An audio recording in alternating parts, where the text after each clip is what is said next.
Morning મિત્રો, હું છું જયદીપ તાળા। આજે આપણે ધોરણ 11 નું ચેપ્ટર નંબર 4 રાસાયણિક બંધન અને આણ્વીય રચના આ ચેપ્ટર શરૂઆત કરવાના છીએ અને હું ફેસ ટુ ફેસ તમને મળવા આવ્યો છું। એનું રીઝન એ જ છે માત્ર કે આ ચેપ્ટર એટલું બધું ઇમ્પોર્ટન્ટ છે કે તમને કેમેસ્ટ્રી ખરેખરમાં શું છે, એમાં સંયોજનો કઈ રીતના બને છે, આના વિશેની ઘણી બધી વાતો આની અંદર આપણે શીખવાના છીએ। બરાબર, કઈ રીતના બંધો બનતા હોય છે, કઈ રીતના સુકામેને બંધ બને છે, આવા કેટલાક એવા કારણો જે આપણે ચેપ્ટરની અંદર જોવાના છીએ। એની જો શરૂઆત કરીએ તો આ રાસાયણિક બંધન એ શબ્દને ખાસ સમજવો પડે અને આણ્વીય રચના સાથે સાથે જે કમ્બાઇન્ડ આખું નામ છે એ આખું નામ આપણે વ્યવસ્થિત સમજવું પડે। તો સૌથી પહેલા જો વાત કરીએ ને, આ ચેપ્ટરની શરૂઆત કરીએ તો સૌથી પહેલા આપણને લોકોને એ વસ્તુની ખબર છે કે ભાઈ આમ તો કોઈ એક દ્રવ્ય પદાર્થ છે એ કઈ રીતના બને છે। તો તમને લોકોને ખ્યાલ છે કાં તો એક જ સરખા તત્વોથી બનતું હોય, કાં તો એક કરતા વધારે જુદા જુદા તત્વોથી બનતું હોય છે। હવે તમને લોકોને બીજી વધારાની એ પણ ખબર છે કે એ તત્વો પાસે કંઈક ઇલેક્ટ્રોન હોય છે, પોતાની બાહ્યતમ કક્ષામાં પણ હોય છે, પોતાની અંદરની કક્ષામાં પણ હોય છે। તમે લોકો આગળના ચેપ્ટરમાં બહુ સરસ ભણી ગયા છો, બરાબર ને? આ તો તમને લોકોને ખ્યાલ છે। હવે વધારાની જો વાત કરીએ આની અંદર કે આ જે તત્વો છે જેમાં પરમાણુઓ હોય, અણુઓ હોય, કાં તો ઇલેક્ટ્રોન્સ છે, એ એકબીજા સાથે કંઈક આંતરક્રિયા કરે છે, બરાબર છે? હવે તત્વોની અંદર જે પરમાણુઓ છે એ એકબીજા સાથે કંઈક પ્રક્રિયા કરીને એકબીજા સાથે જોડાય છે અને એ જોડાવાને આપણે શું કહીએ છીએ કે એમની વચ્ચે કંઈક રાસાયણિક બંધન બન્યું છે, કંઈક બંધ બન્યો છે, બરાબર છે? એ રાસાયણિક બંધન કઈ રીતના થયું હોય તો એ કોની કોની વચ્ચે જોવા મળે છે। પહેલા તો ખાસ એ જોઈએ કે ભાઈ પરમાણુઓ વચ્ચે પણ હોય, અણુઓ વચ્ચે હોય। તો આપણે આ ચેપ્ટરમાં જે જોવાના છીએ એમાં સૌથી સિમ્પલ વાત કે કોઈ પણ પરમાણુ કે અણુ સુકામેને બીજા વચ્ચે જોડાવાની ક્રિયા શરૂઆત કરે છે। જોડાય છે તો કઈ રીતના જોડાય છે, કેટલા બંધથી જોડાય છે, આ બધી જ વાતો આપણે જોવાની છે। આની અંદર બંધ બને છે તો સુકામેને બને છે, કયા કારણોસર બને છે, આવી એક ટૂંકમાં ક્વેશ્ચન હોય જ સીધો કે ભાઈ આ રીતના બન્યું સુકામેને, બરાબર છે? તો આ દરેક વસ્તુનો ખ્યાલ આપણે આ ચેપ્ટરની અંદર લેવાનો છે અને આના માટે સૌથી વધારે અને સૌથી પહેલા જે જરૂરિયાતવાળી બાબત છે એ તમને લોકોને દરેક તત્વના, એટલે કે આપણે 1 થી 20 તત્વો જે છે એમના બાહ્યતમ કક્ષાના ઇલેક્ટ્રોન્સ તમને લોકોને ખબર હોવી જોઈએ, બરાબર છે? એ ઇલેક્ટ્રોન કેટલા છે, એમની સંખ્યા કેટલી છે એ તમને લોકોને ખબર હોવી જોઈએ। આઉટર મોસ્ટ સેલની અંદર કેટલા ઇલેક્ટ્રોન છે, કુલ ઇલેક્ટ્રોન તો તમને લોકોને ખ્યાલ છે કે પરમાણુ ક્રમાંકની સંખ્યા જેટલા હોય છે, બરાબર? આગળના ચેપ્ટરની અંદર તમે લોકો અષ્ટકનો નિયમ પણ ભણી ગયા છો, તો અષ્ટકનો નિયમ શું છે એ પણ તમારે વ્યવસ્થિત સમજીને આવવાનું હતું, બરાબર છે? તો આટલી વાતો આજે મારે તમને ફેસ ટુ ફેસ કેવી હતી, ધેટ્સ વાય અત્યારે હું ઓનલાઈન છું તમારી એક્ઝેક્ટ સામે, બરાબર છે? બાકી આપણી જે મેથડ છે એ મેથડ મુજબ જ ભણવાના છે, નોટ પેન મુજબ જ, અને તમારે મારો વોઇસને ક્લિયરલી સાંભળવાનો છે। આ તો બીજો એક ફાયદો એ પણ હતો કે તમે મને લગભગ લાંબા સમયથી જોયો નથી, તો એક્ઝેક્ટ જોઈ શકો કે કોણ ભણાવે છે કેમેસ્ટ્રી, તો તમને લોકોને ખબર પડી જાય કે આ જ વ્યક્તિ છે, આ જ જયદીપ સર છે, બરાબર ને? તો આપણે જે આજે જોવાનું છે રાસાયણિક બંધન અને આણ્વીય રચના, એની અંદર સૌથી મેઇન વાતો કઈ આવશે? સૌથી પહેલા આવશે લુઈસ બિંદુ નિરૂપણ અને લુઈસ સંજ્ઞા નિરૂપણ, બરાબર? બેમાંથી કોઈ પણ એક શબ્દ લઈ શકાય। કોસેલ લુઈસનો અભિગમ છે રાસાયણિક બંધન માટેનો, બરાબર? મોટા જે પાર્ટ છે એની આપણે વાત કરીએ તો valence bond theory, molecular orbital theory, અને એની પણ પહેલા એક વચ્ચે એક આવશે VSEPR લો, valence cell electron pair repulsion theory, બરાબર? આખી હજુ બોલું એમાં ખબર નહીં પડે, પણ જયારે ભણશું ત્યારે થોડીક વધારે ખબર પડશે। દ્વિધ્રુવીય ચાક માત્રા વિશે ભણશું, એટલે આ ચેપ્ટર જે છે એ મોસ્ટ ઇમ્પોર્ટન્ટ છે, સમજવા જેવું છે, જેનાથી તમને ઘણા નાના પ્રશ્નો જે છે એનું નિવારણ આમાંથી મળી જવાનું છે। એટલે કેમેસ્ટ્રી સુકામેને જરૂરી છે, એક્ઝેક્ટલી તમને લોકોને ખબર પડશે। આવા જ બંધો સુકામેને એ પણ તમને લોકોને સીધી ખબર પડશે, અને કઈ રીતના એ બંધો બની શકે, જેના કારણો શું છે એ પણ ખબર પડશે। બાકી તો તમે શું કરતા હતા કે NaCl જોઈન્ટ કરી દીધા, ધેટ્સ ઇટ, પૂરું, NaCl બની ગયું। પણ અહીંયા તમને એ ખબર પડશે કે કઈ રીતના કનેક્ટ થાય છે, કયા બંધથી કનેક્ટ થાય છે, અને આ જ રીતે સુકામેને કનેક્ટ થાય છે. એ તો હમણાં જ આપણે કોસલ લુઈસમાં જ જોઈ લઈશું. બરાબર છે. આપણે આ જ લેક્ચરની અંદર એના વિશેની વાત કરવાની છે. કોસલ લુઈસ અભિગમ અને બીજી એક વધારાની વાત કરશું. એમાં કદાચ કોસલ અભિગમ આવી શકે કે ન આવી શકે, પણ આજના લેક્ચરની અંદર ઘણી ખરી વાતો કરવાના છીએ જેમાં સામાન્ય વાતો હશે. બરાબર છે. એટલે આજથી તમારે બધા જ લેક્ચરો બહુ વ્યવસ્થિત જોવાના છે. ઇમ્પોર્ટન્ટ ચેપ્ટર છે. ધેટ્સ વાય જ હું આ રીતના સામે આવ્યો છું. બરાબર છે. તમને પર્સનલી કહેવા માટે. ડન? ઓકે, તો ચાલો આપણે આગળ વધીએ આની અંદર. તો મિત્રો, રાસાયણિક બંધન અને આણ્વીય રચના ચેપ્ટરની શરૂઆત કરીએ પહેલા પણ મેં કીધું છે, છતાંય બીજી વખત એક ડેફિનેશન પહેલા જોઈએ કે રાસાયણિક બંધન કહેવાય કોને.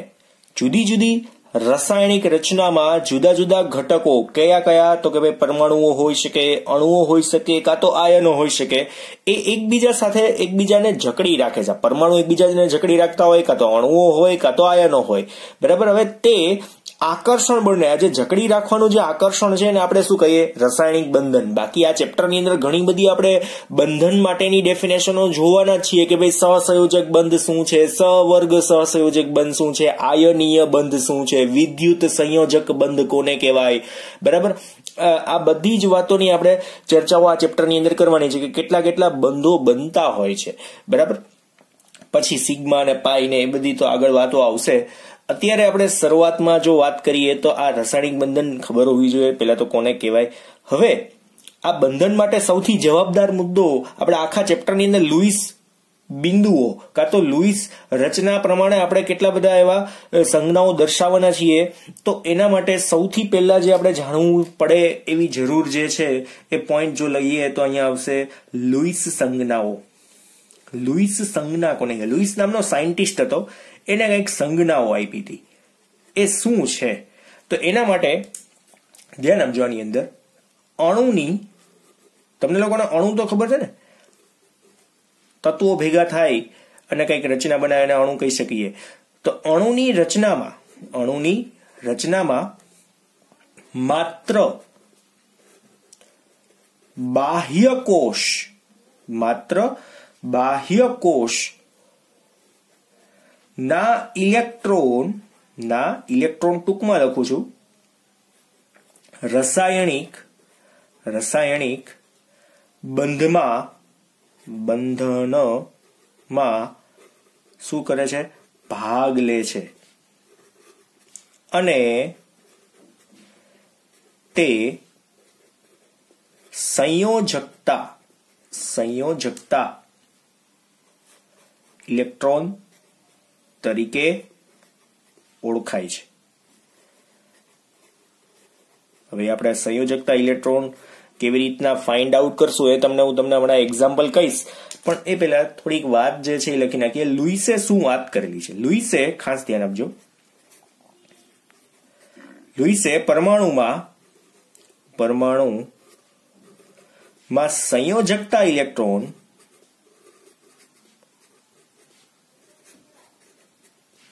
દર્શાવવા માટે સાદા સંકેત દાખલ કર્યા, જેને શું કહેવાય? લુઈસ સંજ્ઞા કહે છે. લુઈસ સંજ્ઞા કહેવાય છે. બરાબર. આ ડેફિનેશન પેલી આવી ગઈ. લુઈસ સંજ્ઞાઓ કોને કહી શકાય, જેને આપણે કઈ રીતના દર્શાવશું? તો તમને લોકોને કોઈ પણ તત્વની ઇલેક્ટ્રોન રચના 2, 8, 8 આ તો તમને લોકોને ખબર છે ને, આવું તો તમે આગળ ભણી ગયા છો. 2, 8 અને 8 શું છે? તો ભાઈ પેલા બે, જો કુલ ઇલેક્ટ્રોન 2 સુધીના હોય તો એ નિષ્ક્રિય વાયુ ત્યાં સુધીનો છે. 2 નંબર એ નિષ્ક્રિય વાયુનો નંબર છે. બીજો એના પછીનો 8 એટલે ટોટલ 10. 2, 8 હોય તો ટોટલ 10 ઇલેક્ટ્રોન. બરાબર છે. તો આપણે 2 કરતા વધારે ઇલેક્ટ્રોન છે બાહ્યતમ કક્ષાના ઇલેક્ટ્રોન, 2, 8 પછીના ઇલેક્ટ્રોન છે બાહ્યતમ કક્ષાના ઇલેક્ટ્રોન છે, એવું આપણે કહી શકીએ. બરાબર છે. તમને લોકોને સાદી ઇલેક્ટ્રોન રચનાઓ તો બધાની ખબર જ છે, પણ બાહ્યતમ કક્ષાની ઇલેક્ટ્રોન રચનાની અંદર બાહ્યતમ કક્ષામાં કેટલા ઇલેક્ટ્રોન છે એ ગણતરીમાં જો આવડતા હોય તો વેલ એન્ડ ગુડ છે, ન આવડતા હોય તો ખાસ આની અંદર ધ્યાન આપજો. અહીંયા ફોર એક્ઝામ્પલ ફોર એક્ઝામ્પલ આપણે જો લઈએ તો તમને લોકોને લિથિયમથી આપણે શરૂઆત કરીએ. દાખલા તરીકે આપણી પાસે એક લિથિયમ છે, પછી કોણ આવશે? બેરેલિયમ, પછી આવશે બોરોન, પછી આવશે કાર્બન, ધેન આવશે નાઇટ્રોજન, પછી આવશે ઓક્સિજન, પછી આવશે ફ્લોરિન, બરાબર, અને ધેન આફ્ટર આવશે અહીંયા જ લખી દઉં નિયોન, બરાબર છે. હવે એના પછીના કોણ છે? નિયોન પછી કોણ આવશે? તો અહીંયા આગળ આવશે, આપણે લખીએ સોડિયમ, પછી આવશે સોડિયમ, પછી મેગ્નેશિયમ, પછી કોણ આવશે? એલ્યુમિનિયમ, પછી કોણ આવશે? સિલિકોન, ફોસ્ફરસ, સલ્ફર, પછી આવશે ક્લોરીન, આર્ગોન. પાછું તમે આગળ વધી શકો, હજુ અહીંયા કોણ આવી શકે? પોટેશિયમ, અને હજુ એક આવશે આગળ કેલ્શિયમ, બરાબર છે. હવે આ બધાની અંદર બાહ્યતમ કક્ષાના ઇલેક્ટ્રોન લખવા છે તો આપણે કઈ રીતના લખી શકીએ? હવે તમને લોકોને એ ખ્યાલ છે કે લિથિયમનો પરમાણુ ક્રમાંક કેટલામો છે? 3 છે, પણ એની પહેલા નિષ્ક્રિય વાયુ કયા નંબરનું આવે છે? 2 નંબરનું આવે છે. તો 2 નંબરનું નિષ્ક્રિય વાયુ આવતો હોય તો 3 માંથી એ નિષ્ક્રિય વાયુના ઇલેક્ટ્રોનને બાદ કરી નાખો એટલે આપણને કેટલા ઇલેક્ટ્રોન મળી જશે? માત્ર ને માત્ર 1 ઇલેક્ટ્રોન મળે. એટલે આપણે આમ સિમ્પલી આપણે આવું કહી શકીએ કે પરમાણુ ક્રમાંક માઇનસ શું કરવાનું છે? નિષ્ક્રિય વાયુ ના ઇલેક્ટ્રોન. એટલે એ પણ કયો? પહેલાના નિષ્ક્રિય વાયુના ઇલેક્ટ્રોન. વળી પાછું બધું ભેગું ન થઈ જાય. પહેલાના નિષ્ક્રિય વાયુના ઇલેક્ટ્રોન તમારે બાદ કરી નાખવાના, એટલે સિમ્પલી તમે લોકો ફાઇન્ડ આઉટ કરી શકશો. કઈ વસ્તુ ફાઇન્ડ આઉટ થશે? બાહ્યતમ કક્ષાના ઇલેક્ટ્રોન આપણે ફાઇન્ડ આઉટ કરી શકીએ, બરાબર છે. તો કઈ રીતના અહીંયા ફાઇન્ડ કરશું? તો પરમાણુ ક્રમાંક તમને લોકોને ખ્યાલ છે કેટલો છે? પરમાણુ ક્રમાંક 3 છે. એની પહેલા નિષ્ક્રિય વાયુ કયો? કેટલામાં નંબર આવે? 2 જ નંબર આવે. તો આની અંદર કેટલા ઇલેક્ટ્રોન હશે? બાહ્યતમ કક્ષામાં 1 જ ઇલેક્ટ્રોન હશે. તો જેને આપણે કઈ રીતના દર્શાવશું કે ભાઈ અહીંયા 1 જ ઇલેક્ટ્રોન છે, બરાબર. બાહ્યતમ કક્ષામાં લુઈસ સંજ્ઞા નિરૂપણ આપણે અહીંયા કરીએ છીએ, લુઈસ સંજ્ઞા નિરૂપણ, બરાબર. આ તમને હું દરેક વખતે કહેતો જઈશ. બેરેલિયમનો પરમાણુ ક્રમાંક 4 છે, પણ એની આગળ નિષ્ક્રિય વાયુનો નંબર કેટલામો છે? 2 નંબર જ છે. તો ઇલેક્ટ્રોન કેટલા વધશે? 2 જ આવશે, બરાબર છે. બેરેલિયમમાં કેટલા ઇલેક્ટ્રોન હશે? 2 ઇલેક્ટ્રોન આ રીતના બાહ્યતમ કક્ષાની અંદર. ધેન આફ્ટર બોરોનનો પરમાણુ ક્રમાંક 5, દરેકમાં લખી નાખો 6, પછી 7, પછી કોણ આવશે? 8, પછી કોણ આવશે? 9, ધેન આફ્ટર કોણ આવશે? અહીંયા 10, બરાબર છે. 10 બાદ બાકી બધામાં કરવાની છે. બધાની નિયોન પહેલા 2 નંબર ઉપર હિલિયમ આવે છે, તો નિયોન પહેલાનું જે હિલિયમ છે એમાં જ આપણે બાદ બાકી કરી. બધામાં ટોટલ આપણે બાહ્યતમ કક્ષાના ઇલેક્ટ્રોન મળ્યા. આમાં 3 મળશે, આમાં 4 મળશે, આમાં 5 મળશે, અહીંયા કેટલા મળશે? 6, અહીંયા કેટલા આવશે? 7, અને અહીંયા કેટલા આવશે? 8, બરાબર છે. Same as sodium, magnesium, aluminium, silicon, phosphorus, sulphur, chlorine, argon અને પોટેશિયમ ને સાથે સાથે કેલ્શિયમ આવે. એમને આપણે મોઢે ગણી લેશું જાતે, બરાબર છે. તો બધાની અંદર પેલા તો લુઈસ બિંદુ નિરૂપણ. આમાં 3 ઇલેક્ટ્રોન છે, તો 1, 2 અને 3. 4 ઇલેક્ટ્રોન છે, 1, 2, 3 અને 4. બાહ્યતમ કક્ષાના ઇલેક્ટ્રોન જ દર્શાવવાના છે. પછી આમાં કેટલા છે? 5 ઇલેક્ટ્રોન છે, તો 1, 2, 3, 4 અને 5. પછી આમાં કેટલા છે? 6 છે, 1, 2, 3, 4, 5 અને 6. આમાં કેટલા છે? 7 છે, 1, 2, 3, 4, 5, 6 અને 7 થઈ ગયા. નિયોનમાં કેટલા? 1, 2, 3, 4, 5, 6, 7 અને 8. દેખાય છે ને? 8 એ 8. ડન. ટેક્સ્ટ બુકમાં તમને દેખાશે. થોડુંક લખવામાં અહીંયા ભેગું થઈ ગયું છે, તો એડજસ્ટ કરી લેજો, બરાબર ને? એમ તો ડાયા છોકરાઓ છો, એડજસ્ટ કરી લ્યો ને. ચાલો હવે અહીંયા વચ્ચે એક પાર્ટીશન કરી નાખીએ, એટલે વાંધો ન આવે, જગ્યા વધે એટલા માટે. ચાલો હવે ફરી પાછા અહીંયા કાઉન્ટ કરીએ. પરમાણુ ક્રમાંક કેટલો? અહીંયા હું લખું છું પરમાણુ ક્રમાંક માઇનસ નિષ્ક્રિય વાયુના ઇલેક્ટ્રોન. નિષ્ક્રિય વાયુના શું છે? ત્યાં ઇલેક્ટ્રોન કેટલા આવશે? અહીંયા નિષ્ક્રિય વાયુનો ઇલેક્ટ્રોન કેટલા? આગળ કોણ આવે? 11 ની પહેલા નિષ્ક્રિય વાયુ કેટલામાં નંબરનો છે? 10 નંબરનો છે. પછી 12 - 10 સેમ એઝ બધામાં આવશે ને. પછી 13 - 10 આવશે, 14 - 10 આવશે. ખબર પડે છે ને? 15 માઇનસ 10 પરમાણુ ક્રમાંક લખું છું, આ તો ખબર જ હોવી જોઈએ ને પરમાણુ ક્રમાંક. અને એની પહેલા નિષ્ક્રિય વાયુ કેટલામાં નંબર ઉપર આવે? તો નિયોન છે 10 નંબર ઉપરનો. એની પહેલાની વાત છે, પહેલા શબ્દ તમે ખાસ પકડજો, પહેલાના એ લખ્યું જ છે મેં, બરાબર. 17 માઇનસ 10, વળી પાછા કન્ફ્યુઝન નો આવે. 18 માઇનસ 10 આવડે છે એને કઈ વાંધો નથી. 19 માઇનસ શું આવશે? 10 નહીં આવે, 18 આવશે, કેમ કે 19 પેલા આર્ગોન છે, નિષ્ક્રિય વાયુ છે. તમને લોકોને ખ્યાલ હોવો જોઈએ, આર્ગોન છે એ કેવો છે? નિષ્ક્રિય વાયુ છે. સેમ એઝ કોની જેમ? નિયોનની જેમ. નિયોન કેવો હતો? નિષ્ક્રિય વાયુ હતો. એમ આર્ગોન પણ કેવો છે? નિષ્ક્રિય વાયુ છે, બરાબર. તો હવે બાદબાકી તો કરતા આવડે. 1 2 3 4 5 6 7 8 મેક્સિમમ. પાછો 1 તો આની અંદર કેટલા હોય? 2 જ હોય ને, 2 જ હોય ને. આમાં 20 નંબર છે કેલ્શિયમનો, એમાંથી 18 નંબર બાદ કરી નાખો તો કેટલા ઇલેક્ટ્રોન વધે? 2 ઇલેક્ટ્રોન વધે. ડન. બધામાં ઇલેક્ટ્રોન બતાવી દે. સોડિયમ માટે આ રીતના બતાવશું, મેગ્નેશિયમ માટે કંઈક આવું બતાવી શકાશે, 2 ઇલેક્ટ્રોન. એલ્યુમિનિયમ માટે 3 ઇલેક્ટ્રોન. સિલિકોન માટે પહેલાની જેમ 4 ઇલેક્ટ્રોન. કોની જેમ? કાર્બનની જેમ. ફોસ્ફરસ માટે 5 ઇલેક્ટ્રોન ફોસ્ફરસમાં. સિલિકોનમાં સલ્ફરમાં કેટલા આવશે? 6 ઇલેક્ટ્રોન આવશે. પછી ક્લોરીનમાં કેટલા આવશે? 7 ઇલેક્ટ્રોન આવશે. ક્લોરીનમાં 7. આર્ગોનમાં કેટલા? તો 1 2 3 4 5 6 7 અને 8 ઇલેક્ટ્રોન આવશે. પોટેશિયમમાં માત્ર 1 જ આવશે. કેલ્શિયમમાં કેટલા ઇલેક્ટ્રોન આવશે? 2 ઇલેક્ટ્રોન આવશે. ડન. તો અહીંયા આટલી વાત હતી. મેં જે રીતના નિર્દેશન આપેલું છે એ રીતના તમારે કરતું જવાનું છે, 1 બાય 1. આ પોઈન્ટને ખાસ બધા ભેગા ન કરી નાખતા, કેમ કે કલર સરખા છે અને થોડુંક નજીક છે, એટલે કદાચ બની શકે કે તમે લોકો આને ભેગા કરી નાખો, બરાબર. થોડુંક ધ્યાન રાખજો કે નંબર પોઈન્ટ્સ બધા ભેગા ન થઈ જાય. મેં લગભગ આમ તો દર્શાવવાની ટ્રાય કરી છે કે થોડુંક છૂટું છે. પીડીએફ મળશે ત્યારે તમે લોકો વ્યવસ્થિત કદાચ પીડીએફમાં પણ જોઈ શકશો, બરાબર.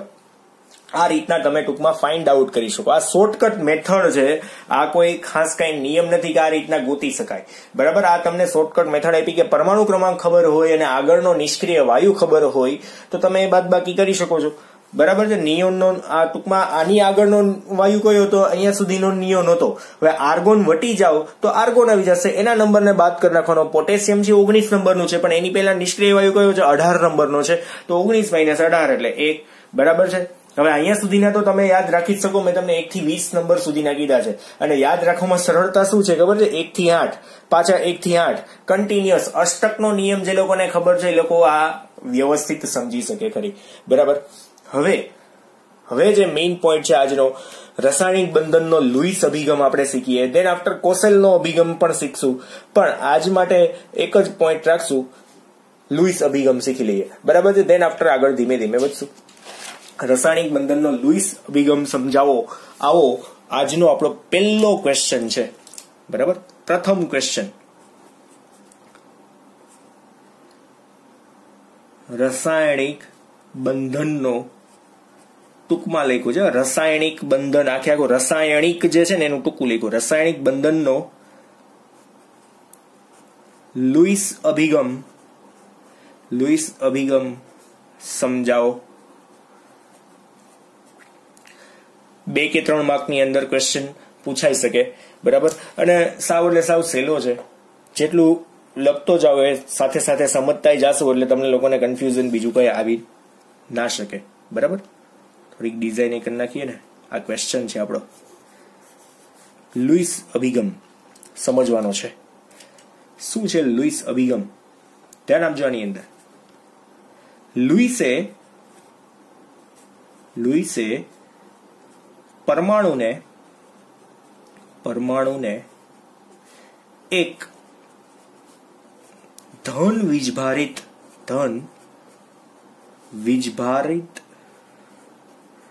કર્નેલ તરીકે ગણ્યું.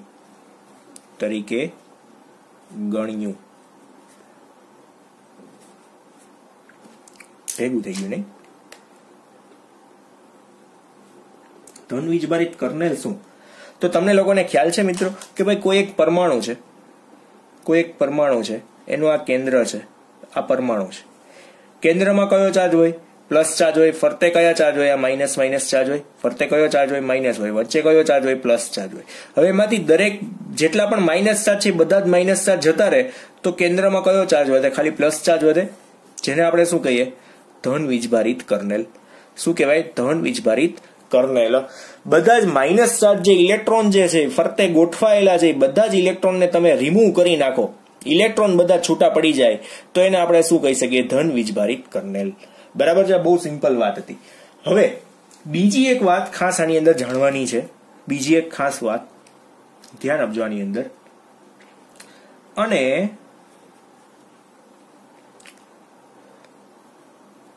બાહ્યતમ કોષમાં અને બાહ્ય કોષમાં વધુમાં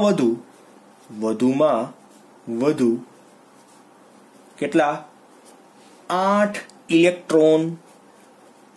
ઇલેક્ટ્રોન સમાઈ શકે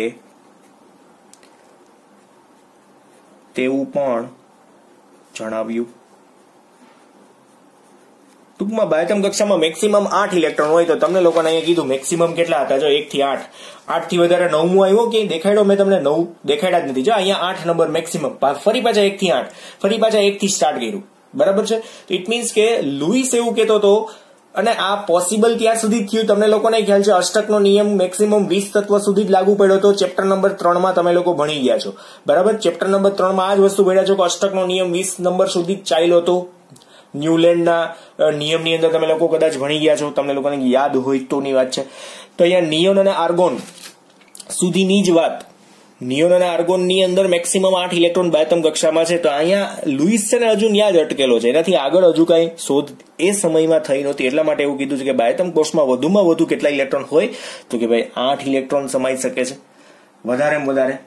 તો એના માટે પણ ફરી પાછું એને કંઈક ડિટેલમાં વાત કરી કે તેને એ પણ જણાવ્યું કે આપણે આગળ વધીએ.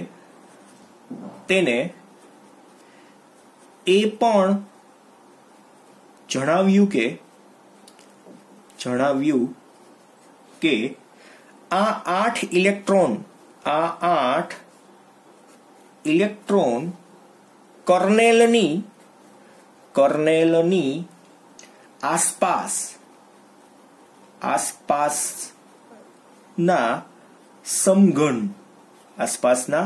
સમઘનના આઠેય ખૂણે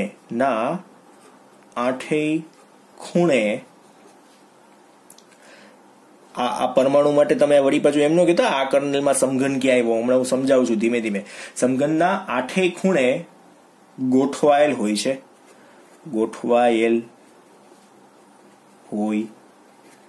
છે. કઈ રીતના? બરાબર? અષ્ટકનો નિયમ શું છે કે કોઈ પણ પરમાણુ સ્ટેબલ ક્યારે થાય? જ્યારે તેની અંદર બાહ્યતમ કક્ષામાં 8 ઇલેક્ટ્રોન થઈ જાય એટલે એ સ્ટેબલ થઈ જાય. અષ્ટકના નિયમની અંદર કંઈક આવી વાત છે. બરાબર? સમઘન કોક તમે દોરો તો સમઘનની અંદર કેટલા ઇલેક્ટ્રોન હોય? જો ખૂણા કેટલા હોય? સમઘન તમારા રૂમ છે, તમે જે રૂમમાં બેઠા છો, ચોરસ રૂમ, ચાર દિવાલ વાળો જ રૂમ, 5-6 દિવાલ વાળાની વાત નથી કરતા આપણે. 4 દિવાલ વાળો અને એક છત અને એક ભોંયતળિયું છે એવો એક રૂમ છે. તેમાં ખૂણા જોવો જોઈએ, કેટલા ખૂણા બને છે જોવો જોઈએ.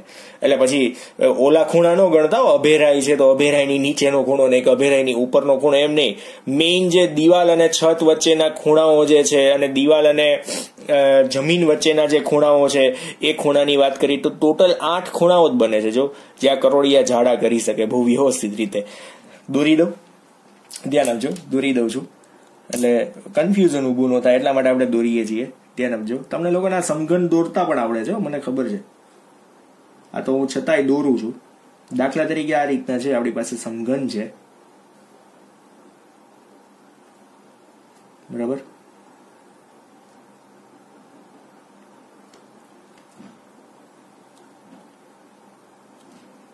ઓળખો છો ને? આ સમઘન છે આપણી પાસે.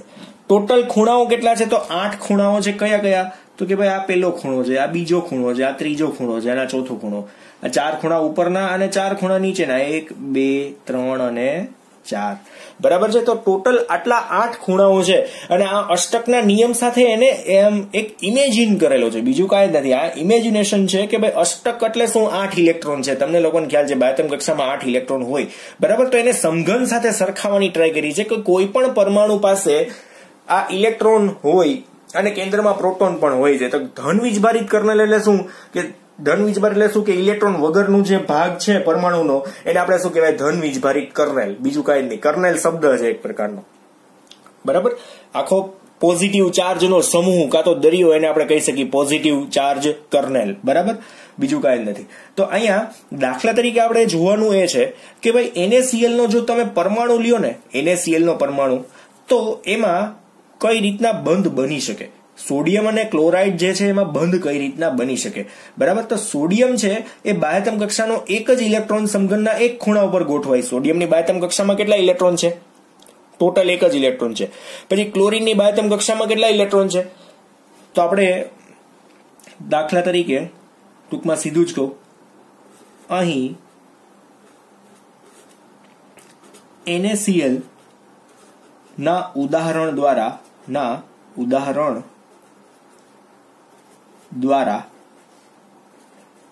સમજતા NaCl નું ઉદાહરણ શું કહેવા માંગે છે એ જોઈએ। NaCl ના ઉદાહરણમાં જો ધ્યાન આપજો, આની અંદર સોડિયમનો બાહ્ય કોષનો ઇલેક્ટ્રોન, સોડિયમનો બાહ્ય કોષ એટલે કે બાહ્યતમ કક્ષાનો ઇલેક્ટ્રોન ક્યાં આવશે, સમઘનના એક ખૂણા પર ગોઠવાશે બરાબર। કઈ રીતના ગોઠવાશે એ આપણે હમણાં જોશું। જ્યારે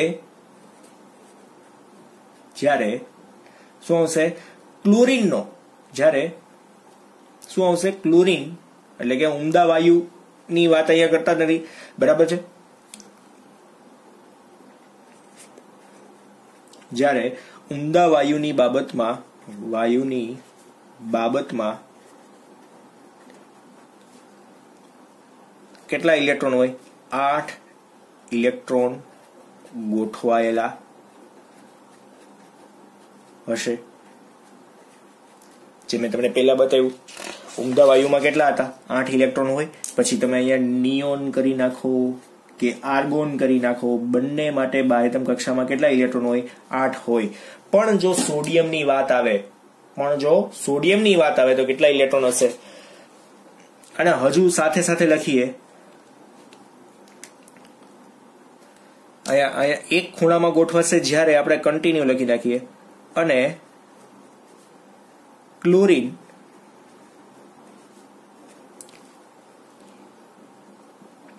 ના 7 ઇલેક્ટ્રોન બાકીના ખૂણે ગોઠવાશે। દેખાય છે ને, થોડી પેન આછી થઈ ગઈ છે, કઈ રીતના ગોઠવાશે તમને લોકોને કહી દઉં। જો આ રીતના બને અને અષ્ટકનો નિયમ કઈ રીતના કમ્પ્લીટ થવાનો છે ને એ આપણે જોવાનું છે અહીંયા ખાસ। તો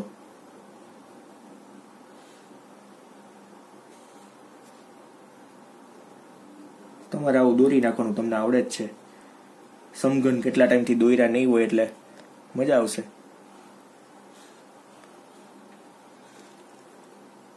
આ નિયમ કેવા શું માંગે છે ને એ તમને આખો ક્વેશ્ચન પતશે ને ત્યાં લ્યો, આ વાત હતી। આ તમારી બુકમાં આવું કઈ દોર્યું નથી, આ માત્ર ને માત્ર હું સમજૂતી માટે આવું દોરું છું, અને તમે લોકો પણ ક્વેશ્ચનનો આન્સર લખવા માટે દોરશો જ બરાબર। હવે દાખલા તરીકે અહીંયા સોડિયમ છે અને આ ક્લોરીન છે, અને અહીંયા આપણે બનાવવાનું છે NaCl। જોજો, ધ્યાન આપજો। હવે સોડિયમનો એક ઇલેક્ટ્રોન છે, બ્લુ કલરનો છે બરાબર। ક્લોરીનના 7 ઇલેક્ટ્રોન છે બાહ્યતમ કક્ષામાં, કેટલા ઇલેક્ટ્રોન છે, 7 ઇલેક્ટ્રોન, 1 2 3 4 5 6 and 7 બરાબર, 7 ઇલેક્ટ્રોન છે। જોઈ ગયા ને, એ તો આગળ જ તે યાદ છે ને કે નથી યાદ, કુલ કેટલા ઇલેક્ટ્રોન? સોડિયમના 1 ઇલેક્ટ્રોન. જોજો અહીંયા સોડિયમનો 1 ઇલેક્ટ્રોન, ક્લોરીનના કેટલા છે? 7 ઇલેક્ટ્રોન છે. બરાબર. આપણે અષ્ટકનો નિયમ એટલે અષ્ટક રચના પ્રાપ્ત કરતું હોય તો એ જે સંયોજન છે સ્ટેબલ છે એવું તમે લોકો આગળ ભણી ગયા છો. બરાબર છે. તો અહીંયા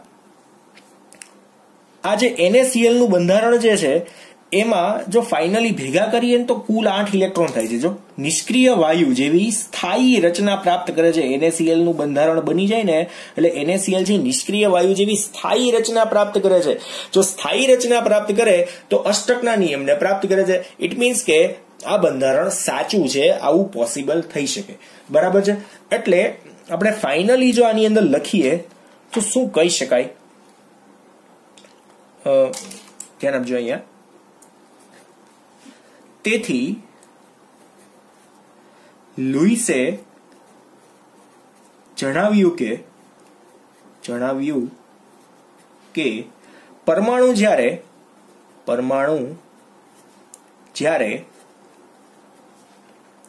રાસાયણિક બંધન થી જોડાય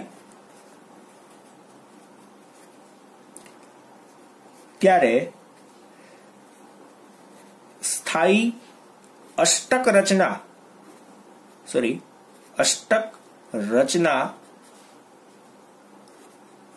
પ્રાપ્ત કરે છે.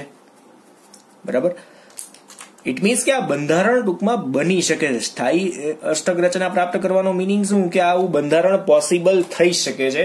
ધેટ્સ વાય એવું લખ્યું છે. અને NaCl ની બાબતમાં તમે આ રીતના બતાવી શકો. પછી ફાઇનલી તમે આવું લખી શકો કે ભાઈ Na+ છે, Na ના બદલે આપણે Na+ લખીએ કે ભાઈ Na+ છે એ Cl- સાથે જોડાઈને NaCl બનાવે છે. તો આ રીતના બનાવે Na+ અને Cl- ભેગા થઈને NaCl બની શકે. હા, તો બની શકે છે. તો ટૂંકમાં એના માટે થઈને આ વાત અહીંયા ટૂંકમાં આપેલી છે. બરાબર છે. અને આ જ વસ્તુ અષ્ટકનો નિયમ બીજે ક્યાં લાગુ પડતો નથી. તો એવું પણ આપણે કહી શકાશે કે અમુક જગ્યાએ અષ્ટકનો નિયમ જોવાની જરૂર નથી આમ જોઈએ તો, પણ ઓટોમેટિકલી નિષ્ક્રિય વાયુ જેવી રચના તો બની જ જાય છે. બરાબર છે. તો હવે જોઈએ આની અંદર NaCl માં તો તમે લોકોએ જોઈ લીધું અષ્ટકનો નિયમ લાગુ પડે છે. તો ફાઇનલી જો એક વધારાની વાત લખી આની અંદર તો અમુક અણુઓ છે કે ભાઈ Cl2 છે, H2 છે, F2 છે વગેરે જેવા બીજા અણુઓમાં બંધ પરમાણુઓના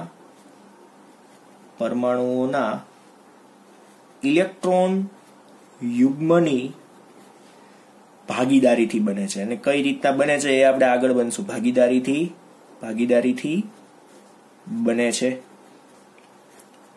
બરાબર છે.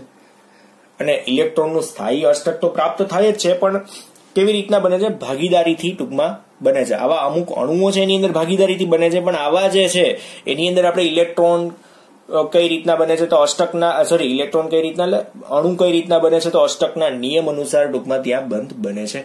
બરાબર છે. અને દરેકની અંદર ટૂંકમાં આમાં પણ આ Cl2, H2, F2 જે છે એ બધાની અંદર પણ અષ્ટકનો નિયમ પ્રાપ્ત થશે. બરાબર છે.